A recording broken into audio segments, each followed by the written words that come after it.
Congratulations sa kupunan ng BJMP Greyhounds. We have with me our two best players of this ball game, Vernon Alfone and James Tupas. Congratulations sa larong ito. Vernon Alfone, simulan ko na sa iyo, no? Ano yung ipinakita ng BJMP on your first win today na hindi nyo napakita on your other games dito? Siguro ma'am,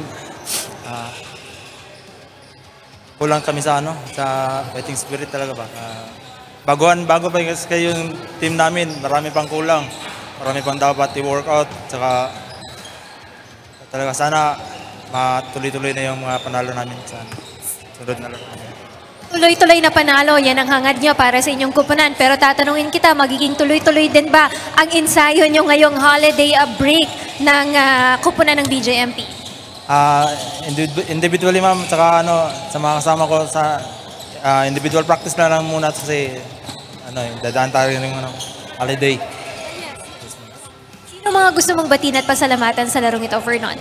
Una gusto ko pasalamatan yung Panginoon kasi binigyan niya yung unang panalo namin. Tsaka gusto kong batiin yung asawa at anak ko dun sa Negros Central. Gusto ko pasalamatan si Sir GC, Sir Mucha, at mga sumusuporta sa Team BJMP. Maraming salamat. Maraming salamat din sa iyo, Vernon. And of course, we now move towards our other best player of this ball game, si James Tupas. Yan.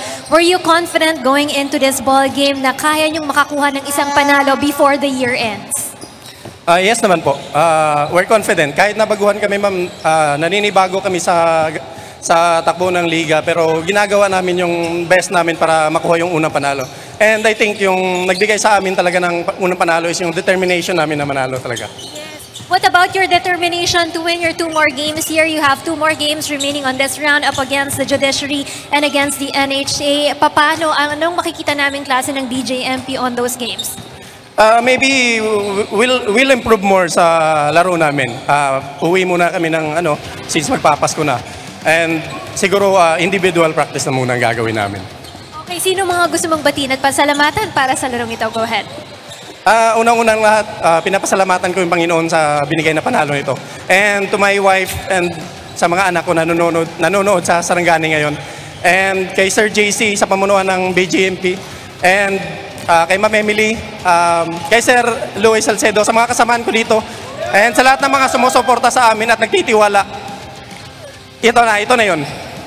Maraming salamat sa iyo, James Tupas, our other best player of this ball game alongside with Vernon Alfone. Kanina po yan. Congratulations sa kupunan ng BJMP for winning against the DOJ.